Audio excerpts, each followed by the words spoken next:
आज हम बात करेंगे neural control and coordination chapter की। इस चैप्टर को हमने दो पार्ट्स में डिवाइड किया है। पहले पार्ट में हम न्यूरल सिस्टम से डील करेंगे और दूसरे पार्ट में हम सेंसरी ऑर्गन से डील करेंगे। तो आइए बात करते हैं पहले पार्ट की। तो पहले पार्ट में हम देखेंगे पहला न्यूरल सिस्टम। न्यूरल सिस्टम क्या है, न्यूरल सिस्टम का ओरिजिन क्या है। ये एक्टोडर्मल ओरिजिन है इसका। फर्स्ट टाइम हमें नर्व सेल कहाँ देखने को मिली थी, डेट इज सेलेंटेटा, मतलब हाइड्रा में देखने को मिला था। फिर सिफिलाइजेशन की बात करें तो फर्स्ट टाइम सिफिलाइजेशन हमें किस में देखने को मिला था, प्लैटीहेल्मिन्थेस में देखने को मिला था। उसके बाद बात करेंगे तो the neural system organization is very simple in lower invertebrates.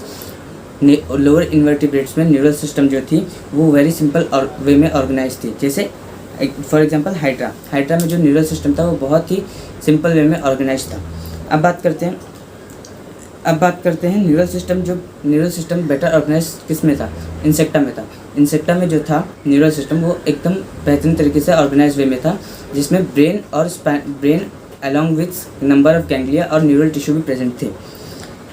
देखो इधर लिखा है better organization in insecta where brain is present along with the number of ganglia and neural tissue. अब बात करते हैं nerve cell. The neural system in all animal is composed of a highly specialized cell called neurons। जो neurons है, जो neural system है वो highly specialised cell से बने होते हैं, जिसको कहते हैं हम न्यूरॉन्स। मतलब हर एक न्यूरल सिस्टम छोटे छोटे न्यूरॉन्स से मिलकर बना होता है। अब बात करते हैं न्यूरॉन्स क्या करते हैं। बेसिकली ये न्यूरॉन्स डिटेक्ट करता है, रिसीव करता है और ट्रांसमिशन ऑफ ये डिफरेंट टाइप ऑफ स्टिमुलाई करता है। The vertebrates have more developed neural system. मतलब जो वर्टिब्रेट्स होते हैं जैसे हम लोग होते हैं, उनके अंदर जो न्यूरल सिस्टम होता है बहुत ही डेवलप वे में होता है। अब बात करते हैं स्ट्रक्चर ऑफ न्यूरॉन की बात करें तो स्ट्रक्चर ऑफ न्यूरल सिस्टम की जो इकाई है, मतलब न्यूरल सिस्टम का जो यूनिट है वो क्या है, न्यूरल सिस्टम का यूनिट है नर्व सेल। है। तो न्यूरॉन्स को हमने दो पार्ट्स में डिवाइड किया। पहला है सेल, जिसे साइटोन या पेरिकैरियन भी कहते हैं, और दूसरा है ये प्रोसेस ऑफ न्यूरॉन, जिसमें आता है ब्रांच और अनब्रांच। ब्रांच में अपना क्या आता है, डेंड्रॉन आता है, जो 7 से 8 डेंड्रॉन प्रेजेंट होते हैं एक नर्व सेल में, और जो होता है सेंसरी नेचर का होता है, मतलब अफरेंट नेचर का होता है। अब बात करते हैं अनब्रांच में अपना आता है एक्सोन, जो सिंगल होता है और वो मोटर या इफरेंट का काम करता है। मतलब वो क्या करता है, जो सिग्नल होता है वो सिग्नल को लेने का और पहुंचाने का काम करता है। ये है हमारा एक टिपिकल नर्व सेल। इसमें आपको बीच में ये दिख रहा होगा, बीच में जो ब्लैक कलर का दिख रहा होगा, इसे कहते हैं न्यूक्लियस के आजू बाजू में आपको रेड डॉट्स दिख रहे होंगे, इसे कहते हैं नेजल ग्रैन्युल। इसका कलर ग्रे होता है, इसलिए जो साइटोन का कलर भी होता है वो ग्रे होता है। साइटोन के जस्ट बाजू में जो आपको ब्रांचेस दिख रहे हैं इसे डेंड्रॉन कहते हैं। डेंड्रॉन के जस्ट अब साइटोन बॉडी के जस्ट नीचे के पार्ट्स में आते हैं, तो वहाँ पर प्रेजेंट होता है नर्व सेल का गला, दैट इज एक्सोन हिलॉक। ये न्यूरॉन्स का बहुत सेंसिटिव पार्ट होता है। अब उसके नीचे आते हैं तो उसके नीचे आपको 3 टाइप्स की लेयर्स दिख रहे होंगे। पहला जो ऊपर का लेयर है उसको कहेंगे न्यूरिलेमा। ऊपर की ये कवरिंग को क्या कहेंगे, न्यूरिलेमा। उसके बाद अंदर आपको ये जो छोटे छोटे सेल्स दिख रहे होंगे रेड कलर के, ये है स्वान सेल्स क्या करते हैं, न्यूरॉन्स के जो एक्सोन वाला पार्ट है उसके चारों ओर माइलिन शीट का फॉर्मेशन करते हैं। माइलिन शीट क्या करता है, ये एक इंसुलेटेड लेयर का फॉर्मेशन करते हैं। उसके बाद बात करते हैं जो वाइट कलर की आपको ये लेयर दिख रही होगी, जो स्वान सेल ने बनाया माइलिन शीट, ये वाइट कलर के होते हैं, जिसकी वजह से जो एक्सोन का कलर होता है वो वाइट होता है। अब प्रेजेंट इन CNS, जैसे इधर लिखा हुआ है, जैसे आप देख सकते हैं यहाँ पे माइलिन शीट कौन बनाता है, स्वान सेल, जो प्रेजेंट इन PNS में प्रेजेंट होता है, और प्रेजेंट इन CNS, मतलब दोनों में माइलिन शीट प्रेजेंट होता है। लेकिन जो PNS है, पेरिफेरल नर्वस सिस्टम, उसमें माइलिन शीट कौन बनाता है, स्वान सेल्स बनाते हैं। और जो CNS है, सेंट्रल नर्वस सिस्टम, उसमें माइलिन शीट कौन बनाता है, ओलिगोडेंड्रोसाइट्स। ये क्वेश्चन बहुत इंपॉर्टेंट है, ये एग्जाम में पूछा जाता है। उसके बाद नीचे बात करेंगे तो यहाँ पे हमने आपको एक्सोन हिलॉक बता दिया, माइलिन शीट, ये आपका माइलिन शीट है, वाइट कलर का जो लेयर है वो माइलिन शीट है। एक सेकेंड, माइलिन शीट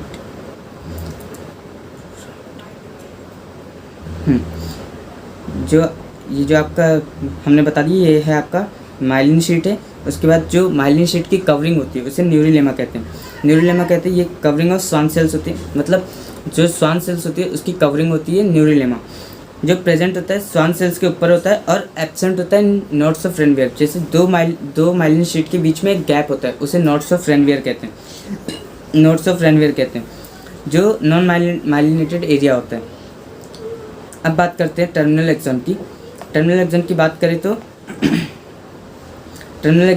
तो ये अपना टर्मिनल एक्सॉन है, इसकी कवरिंग को कहते हैं एक्सोलेमा। मतलब जो टर्मिनल एक्सॉन है उसकी जो कवरिंग होगी, आउटर कवरिंग, उसको कहेंगे एक्सोलेमा। अब बात करते हैं टर्मिनल, उधर पे क्या प्रेजेंट होते हैं, ये सिनेप्टिक नोब प्रेजेंट होते हैं, सिनेप्टिक नोब प्रेजेंट होते हैं, वो आगे बताएंगे सिनेप्टिक नोब होता क्या है। अब बात करते हैं नेजल ग्रैन्युल की। नेजल ग्रैन्युल क्या है,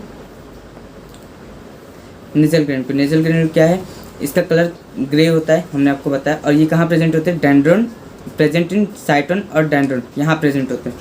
उसके बाद एब्सेंट कहाँ होते हैं, एक्सॉन में एब्सेंट होते हैं और एक्सॉन हिलॉक में एब्सेंट होते हैं। मतलब जो ये नर्व सेल का जो नेक वाला रीजन है वहाँ पे एब्सेंट होता है और पूरे एक्सॉन में एब्सेंट होते हैं। It is the site of protein synthesis, ये प्रोटीन सिंथेसिस का साइड होता है। मतलब यहाँ पे आपको राइबोसोम और ER देखने को मिल जाएंगे जो प्रोटीन सिंथेसिस में हेल्प करते हैं।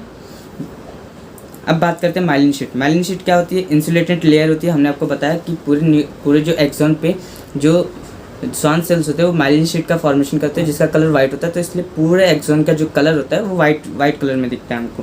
तो यहाँ पे लिखा है insulated white layer form by protein and phospholipid. जो वाइट लेयर जो बनी होती है वो किस चीज़ की बनी होती है, प्रोटीन और फॉस्फोलिपिड की बनी होती है, जिसके दो पार्ट है। अगर हम CNS की बात करें तो CNS में मोस्टली न्यूरॉन माइलिनेटेड होते हैं। जो CNS सेंट्रल नर्वस सिस्टम में मोस्टली न्यूरॉन्स जो होते हैं वो माइलिनेटेड होते हैं। उसके ऊपर माइलिन शीट होती है न्यूरॉन्स के ऊपर, और जो सेंट्रल नर्वस सिस्टम में हमने आपको बताया था माइलिन शीट कौन आता है, ओलिगोडेंड्रोसाइट्स, यहाँ लिखा है oligodendrocytes. Continuous myelin sheath with few nodes of Ranvier, मतलब यहाँ पे जो माइलिन शीट रहेगी वो कंटिन्यूसली रहेगी और उसमें थोड़े बहुत भी नोड्स ऑफ रेनवियर रहेंगे। नोड्स ऑफ रेनवियर का मतलब जहाँ पे माइलिनेटेड नॉन माइलिनेटेड जो एरिया है वो बहुत ही कम रहेगा। अब बात करते हैं PNS की। PNS मतलब इसमें सोमैटिक नर्वस सिस्टम और ऑटोनोमस नर्वस सिस्टम, ये दोनों आता है। तो PNS की बात करेंगे तो इसमें माइलिनेटेड और नॉन माइलिनेटेड न्यूरॉन्स भी होते हैं। माइलिन शीट कौन बनाता है, स्वान सेल्स बनाते हैं, जिसमें और डिसकंटिन्यूस मतलब बहुत ही छोटे माइलिन शीट रहेंगे और उसके बाद नोड्स ऑफ रेनवियर, फिर छोटे माइलिन शीट रहेंगे, उसके बाद नोड्स ऑफ रेनवियर रहेंगे, मतलब डिसकंटिन्यूस रहता है वो पूरा। और बहुत सारे इसमें नोड्स ऑफ रेनवियर बहुत सारे होते हैं। अब बात करते हैं conduction of impulse, electrochemical process है। कंडक्शन ऑफ इम्पल्स मतलब कंडक्शन कैसे हो रहा है, इम्पल्स का कंडक्शन कैसे हो रहा है, ये जो प्रोसेस है इसको कहते हैं इलेक्ट्रोकेमिकल प्रोसेस, क्योंकि कहीं ना कहीं इसमें इलेक्ट्रिकल और केमिकल प्रोसेस दोनों का इन्वॉल्व हो रहा है, इन दोनों प्रोसेस इन्वॉल्व हो रहे हैं। तो कंडक्शन कैसा है, ये तो सबसे पहला यूनिडायरेक्शनल है। यूनिडायरेक्शनल मतलब इम्पल्स जो है वो डेंड्रॉन से, नर्व सेल से होते हुए, एक्सॉन से होते हुए, टर्मिनल एक्सॉन से वापस डेंड्रॉन तक जाएंगे। तो ये एक यूनिडायरेक्शन प्रोसेस है, यूनिडायरेक्शनल प्रोसेस है। तो सबसे पहले बात कर, देखो यहाँ लिखा है डेंड्रॉन इम्पल्स कहाँ से कैसे ट्रैवल करेंगे, पहले आएंगे डेंड्रॉन्स पे, फिर आएंगे साइटोन बॉडी, फिर एक्सॉन, फिर डेंड्रॉन, ऐसे ये ट्रैवल करते जाएगा न्यूरॉन टू न्यूरॉन। देखो इधर दिया, जैसे ये हमारा पहला है, पहला नर्व सेल है, यहाँ पे इम्पल्स जो है वो डेंड्रॉन से अंदर आए, डेंड्रॉन से होते हुए यहाँ पे एक्सॉन से होते हुए से ये टर्मिनल एक्सॉन तक पहुँचेंगे, वहाँ से दूसरे डेंड्रॉन के दूसरे न्यूरॉन्स के डेंड्रॉन पे जाके वापस साइटोन बॉडी, एक्सॉन और टर्मिनल एक्सॉन से ऐसे पास होते जाएंगे। दो न्यूरॉन्स की जैसे एक्सॉन का ये न्यूरॉन का डेंड्रॉन और न्यूरॉन का टर्मिनल एक्सॉन के बीच का जो गैप है उसे सिनेप्सिस कहते हैं। तो सिनेप्सिस के दो पार्ट होते हैं।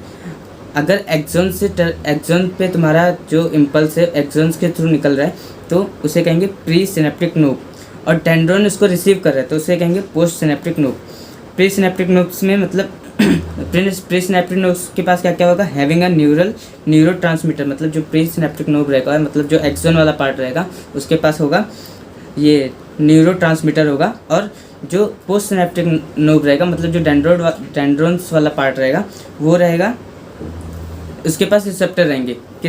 किसके रिसेप्टर रहेंगे, न्यूरो ट्रांसमीटर के रिसेप्टर रहेंगे, ताकि वो बाइंड करके इम्पल्स को ले सके। अब आगे बात करते हैं types of neuron. Types of neurons की बात करें तो सबसे पहला आता है नॉन पोलर। नॉन पोलर क्या होता है, नॉन पोलर कहाँ हम लोग को देखने को मिलता है, सबसे पहले तो ये देखने को मिलता है हाइड्रा में। कैसे होते हैं ये, इनमें ना डेंड्रॉन होते हैं ना एक्सोन होते हैं, इनमें डेंड्रॉन और एक्सोन दोनों एब्सेंट होते हैं, और ये सिर्फ साइटोन बॉडी प्रेजेंट होता है।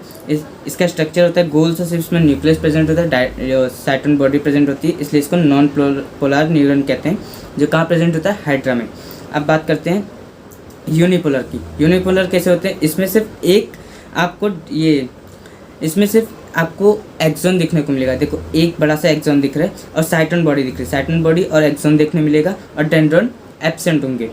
अब बात करते हैं ये कहाँ मिलता है, मतलब यूनिपोलर टाइप का जो न्यूरॉन है वो कहाँ मिलता है, अर्ली एम्ब्रियो स्टेज में दिखता है, आपको अर्ली एम्ब्रियो स्टेज में दिखता है। उसके बाद बात करते हैं बाईपोलर टाइप को। बाईपोलर टाइप से आपको सबसे पहले बाईपोलर टाइप मतलब इसमें बाई मतलब दो, तो इसमें दो आपको दिखेंगे। तो इसमें डेंड्रॉन और एक्सोन, सिंगल डेंड्रॉन और सिंगल एक्सोन दोनों प्रेजेंट रहेगा आपके नर्व सेल में, और साइटोन बॉडी भी प्रेजेंट रहेगी, न्यूक्लियस भी प्रेजेंट रहेगा, इसलिए इसको बाईपोलर टाइप्स ऑफ न्यूरॉन कहते हैं। जैसे ये कहाँ प्रेजेंट होता है, नोज में प्रेजेंट होता है और आइज में प्रेजेंट होता है। अब बात करते हैं मल्टीपोलर। मल्टीपोलर मतलब मतलब बहुत सारे, तो इसमें आपको बहुत सारे डेंड्रॉन दिख जाएंगे, ये छोटे छोटे आपको डेंड्रॉन्स दिख रहे हैं, और आपको एक एक्सोन दिख जाएगा। देखो इधर लिखा है सिंगल एक्सोन और मल्टीपल डेंड्रॉन। कहाँ प्रेजेंट होते हैं, पूरी बॉडी मोस्टली यही टाइप्स के मल्टीपोलर टाइप्स के न्यूरॉन्स ही प्रेजेंट होते हैं हमारी बॉडी में। अब बात करते हैं सीडो यूनिपोलर। सीडो यूनिपोलर क्या होता है, जो CNS से जो ये नर्व सेल है उसका जो एक पार्ट एक्सोन वाला पार्ट CNS से कनेक्ट होता है, और डेंड्रॉन वाला पार्ट बॉडी की स्किन से प्रेजेंट होता है, जहाँ पे रिसेप्टर्स होते हैं। ये क्या करता है, बॉडी से सिग्नल लेके CNS को पहुँचाता है, और CNS से सिग्नल लेके बॉडी तक पहुँचाता है। अब बात करते हैं human neural system. Human neural system is consist of CNS central nervous system and PNS peripheral nervous system। CNS क्या होता है, CNS में ब्रेन और स्पाइनल कॉर्ड प्रेजेंट होता है, मतलब CNS सेंट्रल नर्वस सिस्टम किससे कंपोज होता है, ब्रेन और स्पाइनल कॉर्ड से प्रेजेंट होता है। और पेरिफेरल नर्वस सिस्टम किससे कंसिस्ट होता है, क्रेनियल नर्व और स्पाइनल नर्व। क्रेनियल नर्व से कंसिस्ट होता है और स्पाइनल नर्व से बना होता है। तो क्रेनियल नर्व में कितने पेयर्स ऑफ नर्व्स होते हैं, सबसे पहला होता है 12 पेयर, मतलब क्रेनियल नर्व में 12 पेयर्स प्रेजेंट होते हैं, और स्पाइनल नर्व में 31 पेयर्स होते हैं। तो 12 पेयर्स कैसे होते हैं, कुछ सेंसरी होते हैं, कुछ मोटर होते हैं, कुछ मिक्स टाइप के न्यूरॉन्स होते हैं, और 31 पेयर्स में कैसे होते हैं, सब मिक्स टाइप के होते हैं। अब बात करते हैं PNS होता क्या। PNS होता है network of neuron which connect CNS to body organ, मतलब CNS को बॉडी ऑर्गन से जोड़ने के लिए एक नेटवर्क, न्यूरॉन्स का नेटवर्क होता है, उसे PNS कहते हैं। अब इस डायग्राम से हम आपको अच्छे से समझाएंगे कि कैसे इसका ऑर्गेनाइजेशन होती है, कैसे ये फैला होता है। तो देखो ये है अपना CNS जिसमें ब्रेन आ गया, ये अपना स्पाइनल कॉर्ड आ गया, ब्रेन और स्पाइनल कॉर्ड आ गया। अब ब्रेन से जो पार्ट, ब्रेन के दो पार्ट रहेंगे, ब्रेन से मतलब जो जुड़ा रहेगा उसका दो पार्ट रहेगा, पहला होगा वॉलेंट्री ऑर्गन, दूसरा होगा इनवॉलेंट्री ऑर्गन। तो वॉलेंट्री ऑर्गन को जोड़ने के लिए क्रेनियल नर्व, मतलब जो स्पाइनल कॉर्ड की क्रेनियल नर्व रहेगी वो CNS को वॉलेंट्री ऑर्गन जैसे स्केलेटल मसल से जोड़ने का काम करेगी। और ये जो क्रेनियल नर्व PNS की, जो पेरिफेरल नर्वस सिस्टम की जो क्रेनियल नर्व है वो इनवॉलेंट्री ऑर्गन से 12 पेयर्स के थ्रू जुड़े रहेगी। इसके दो पार्ट्स होते हैं, एक होता है SNS, एक होता है ANS। तो PNS के दो पार्ट होते हैं, एक होता है SNS, एक होता है ANS, somatic nervous system, autonomic nervous system. Autonomic nervous system के भी दो पार्ट होते हैं, सिंपैथेटिक और पैरासिम्पैथेटिक। सिंपैथेटिक मतलब इमरजेंसी मोड में, जब हम किसी इमरजेंसी मोड में होते हैं तो ये सिंपैथेटिक नर्वस सिस्टम हमारा एक्टिवेट हो जाता है, और जब हम नॉर्मल कंडीशन में होता है तो पैरासिम्पैथेटिक नर्वस सिस्टम हमारा एक्टिवेट रहता है। अब इम्पल्स कैसे ट्रांसफ़र होते हैं सीएनएस से वॉलंटरी ऑर्गन और सीएनएस से इनवॉलंटरी ऑर्गन तक, जो इम्पल्स है वो कैसे ट्रांसफ़र होते हैं वो देखेंगे। तो पीएनएस का दो पार्ट होता है, हमने आपको बताया, एसएनएस और एएनएस। एएनएस को हम विसरल नर्वस सिस्टम भी कहते हैं क्योंकि ये हमारे इनवॉलंटरी ऑर्गन्स को बॉडी से ब्रेन से इनवॉलंटरी ऑर्गन तक जोड़ने का काम करता है।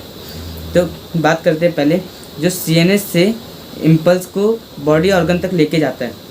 ये देखो, जो सीएनएस से इम्पल्स को बॉडी ऑर्गन तक लेके जाता है, मतलब वॉलंटरी ऑर्गन तक लेके जाता है, उसे मोटर न्यूरॉन या इफरेंट नर्व कहते हैं। मतलब जो मोटर न्यूरॉन्स होते हैं वो सीएनएस से बॉडी ऑर्गन तक सिग्नल्स को ट्रांसफ़र करते हैं, और वही वॉलंटरी ऑर्गन से सीएनएस तक आने वाले नर्व को, मतलब बॉडी ऑर्गन से सिग्नल को सीएनएस तक भेजते हैं, उन्हें ऑफरेंट या सेंसरी न्यूरॉन्स भी कहते हैं। अब बात करते हैं generation and conduction of nerve impulse. Generation and conduction of nerve impulse मतलब इस जनरेट कैसे होता है, कंडक्ट कैसे होता है, नर्व इम्पल्स जो रहते हैं वो जनरेट कैसे होते हैं और कंडक्ट कैसे होते हैं उसकी बात करेंगे। तो इधर लिखा है neurons are excitable cell, neurons are excitable cell because of their membrane are polarized state. Polarized state मतलब उसके मेम्ब्रेन पे हमेशा कोई ना कोई चार्ज प्रेजेंट होता है, इसलिए वो एक्साइटेबल सेल्स में काउंट होता है। Different type of ion channel are present on a neural membrane, this channel are selective permeable to the different ion. मतलब जो नर्व सेल होता है उसकी जो मेम्ब्रेन होती है उसके ऊपर डिफरेंट टाइप्स के चैनल प्रेजेंट होते हैं जो डिफरेंट टाइप्स के आयंस के लिए परमेबल होती है। अब phases of conduction of nerve impulse मतलब फेजेस क्या है, इसके फेजेस क्या है उसको बताएंगे हम। तो पहला स्टेज क्या होता है, अभी जैसे मेरा ये हाथ है, ये हाथ, अभी इस हाथ पे कोई स्टिमुलाई मैंने नहीं दिया, मतलब कुछ टच नहीं हुआ, कुछ नहीं हुआ, तो अभी मेरे जो न्यूरॉन्स है हाथ की वो पोलराइज स्टेज में। तो पोलराइज स्टेज की बात करेंगे मतलब रेस्टिंग कंडीशन, मतलब अभी रेस्टिंग कंडीशन है इसकी। तो उसके लिए जब ये देखो, ये हमारा जो इसकी बात करते हैं, एक छोटे से पार्ट की जूम करता हूँ 1 मिनट, इसकी बात करते हैं, ये समझ लो हमारा न्यूरॉन्स का सरफेस है, न्यूरॉन्स का मेम्ब्रेन है। तो न्यूरॉन्स के मेम्ब्रेन पे जो ऊपर का साइड होता है वो प्लस होता है, प्लस चार्ज होते हैं। क्यों प्लस चार्ज होते हैं? क्योंकि ऊपर जो है सोडियम चैनल, सोडियम कंसंट्रेशन ज़्यादा हाई होता है, सोडियम प्लस ज़्यादा हाई कंसंट्रेशन में प्रेजेंट होते हैं। और जो अंदर का होता है वो माइनस होता है। क्यों माइनस होता है? क्योंकि अंदर भी तो पोटेशियम चार्ज, ये पॉजिटिवली चार्ज होते हैं, तो माइनस क्यों होता है? क्योंकि अंदर आपके नेगेटिवली चार्ज प्रोटीन होते हैं, जो अंदर के जो पॉजिटिव चार्ज पोटेशियम पे डोमिनेंट हो जाता है, इसलिए अंदर का जो पोटेंशियल का मेम्ब्रेन है वो नेगेटिव चार्ज हो जाता है। अब बात करते हैं जो न्यूरॉन्स का मेम्ब्रेन है उसके ऊपर चैनल्स प्रेजेंट होते हैं। तो ये पहला चैनल, ये देखो, ये छोटे छोटे चैनल है, ये लीकेज चैनल मतलब हमेशा लीक करते रहते हैं इधर से। तो मतलब अंदर से पोटेशियम बाहर जाएंगे और बाहर से सोडियम अंदर जाएंगे, ये हमेशा इसमें रहते हैं, मतलब लीकेज चैनल है, हमेशा ओपन रहते हैं। तो इसमें से सबसे ज़्यादा ये चैनल्स किसके होते हैं? पोटेशियम के, और सबसे कम किसके होते हैं? सोडियम के। तो मतलब पोटेशियम बार बार जो नर्व के न्यूरल मेम्ब्रेन के अंदर से पोटेशियम बार बार बाहर जाएगा और सोडियम अंदर आएगा। तो इससे तो ये नर्व सेल का जो मेम्ब्रेन है उसका चार्ज में, मतलब चार्ज ख़राब हो जाएगा, इसलिए नर्व सेल का जो मेम्ब्रेन है उसका पोटेंशियल डिस्टर्ब हो जाएगा। इसके लिए यहाँ पे एक पंप लगा होता है। कैसे पंप होते हैं? इसमें ना पंप 3 सोडियम अंदर की साइड ये फिट हो सकते हैं और 2 सोडियम के साइड बाहर की साइड रहते हैं, उसमें सोडियम फिट हो सकते हैं। पंप हमेशा क्या करता है? एटीपी यूज़ करता है। कहीं भी पंप टर्म आ जाए पूरे बायोलॉजी में तो वहाँ पे एटीपी यूज़ होगा। अंदर की जो फ्लूइड होती है उसे कहते हैं इंटर सेलुलर फ्लूइड, और बाहर की जो फ्लूइड होती है उसे कहते हैं एक्स्ट्रा सेलुलर फ्लूइड। अब बात करते हैं पोलराइज स्टेज की बात करते हैं, तो इसकी जो मेम्ब्रेन है, जो नर्व सेल की मेम्ब्रेन है, वो किसके लिए परमेएबल ज़्यादा होती है? पोटेशियम के लिए ज़्यादा परमेएबल होती है और सोडियम के लिए लेस परमेएबल होती है। रेस्टिंग फेज की बात करें तो इसका पोटेंशियल का मेम्ब्रेन का पोटेंशियल कितना होता है? -70 MU होता है। जो नर्व सेल का जो मेम्ब्रेन है उसका पोटेंशियल चार्ज कितना होता है? -70 MU होता है। जहाँ पे पोटेशियम और सोडियम चैनल पंप रहते हैं जो हमेशा ऑन रहते हैं, वो हमेशा 3 सोडियम को बाहर और 2 पोटेशियम को अंदर भेजते रहेंगे। अब बात करते हैं डीपोलराइजेशन। अभी जैसे हम रेस्टिंग फेज में, तो हमारा नर्व सेल पोलराइज स्टेज में रहेगा। उसके बाद जैसे हमने यहाँ पे टच किया, यहाँ पे ऐसे टच किया, तो यहाँ पे हमारा जो नर्व है वो डीपोलराइज हो जाएगा। डीपोलराइज का मतलब है एक्शन कंडीशन, मतलब एक्शन मोड में आ जाएगा। तो उस पर क्या होता है, जो पोटेशियम जो मेम्ब्रेन होता है -70 से होके -30, 0, फिर +30 यहाँ तक पहुँच जाता है। मतलब -70 से ट्रैवल करके वो +30 इसका मेम्ब्रेन का पोटेंशियल हो जाता है। कैसे होता है, देखो इसका जो पोटेंशियल का मेम्ब्रेन है, जैसे हमने टच किया, यहाँ पे हमने अपने हाथ को टच किया, तो जो नर्व सेल रहेगा वो डीपोलराइज स्टेज में चले जाएगा। तो डीपोलराइज स्टेज में क्या होगा, ऊपर हमारे क्या थे पॉजिटिव चार्ज थे, अंदर क्या थे नेगेटिव चार्ज थे। तो जैसे हमने टच किया ना, तो यहाँ पे ना कुछ सोडियम चैनल होंगे जो वोल्टेज गेटेड होंगे, मतलब या मैकेनिकल स्टिमुलेटेड होते हैं या फिर वोल्टेज गेटेड होते हैं। वो एक्शन देने पे वो चैनल खुल जाते हैं। तो खुलते ही ना सोडियम चैनल अंदर आना शुरू हो जाएंगे, तो बाहर से अंदर आना शुरू हो जाएंगे। तो अंदर क्या है, ऑलरेडी पॉजिटिव चार्ज पोटेशियम है और सोडियम भी पॉजिटिव चार्ज है, तो ये दोनों मिलके नेगेटिवली चार्ज प्रोटीन के ऊपर डोमिनेट हो जाते हैं। तो इसलिए अंदर का चार्ज कैसा हो जाता है, प्लस हो जाता है, पॉजिटिव हो जाता है। और बाहर का चार्ज कैसा हो जाता है, बाहर का चार्ज हो जाता है नेगेटिव। तो अब बात करते तो कैसा रहता है ये, हमने आपको बता दिया। इसका जो रहता है डीपोलराइजेशन का जो मेम्ब्रेन का पोटेंशियल चार्ज होता है वो +30 MU का हो जाता है। उसके बाद इसकी परमेबिलिटी, अब जैसे रेस्टिंग फेज में परमेबिलिटी कैसी थी, पोटेशियम के लिए ज़्यादा और सोडियम के लिए कम थी। वैसे डीपोलराइजेशन स्टेट में क्या रहेगा, जो परमेबिलिटी है वो सोडियम के लिए ज़्यादा हो जाएगी और पोटेशियम के लिए कम हो जाएगी। और सोडियम पोटेशियम पंप रहेगा वो स्लो हो जाएगा या तो स्टॉप हो जाएगा। मतलब जो पंप था, जो 3 सोडियम को बाहर और 2 सोडियम को अंदर भेज रहा था कंटिन्यूसली रेस्टिंग फेज में, वो बंद हो जाएगा या तो स्टॉप हो जाएगा।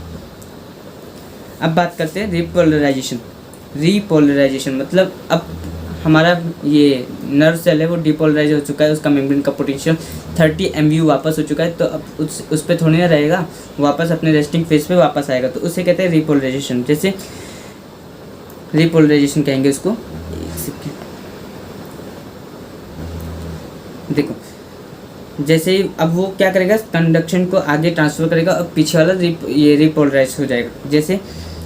जैसे ही ये स्टिमुलेशन कम हुआ, एक सेकेंड, रीपोलराइजेशन क्या होता है, इसके जो रीपोलराइजेशन मतलब अपनी नॉर्मल कंडीशन पे वापस आता है। जैसे नॉर्मल कंडीशन पे इसका पोटेंशियल का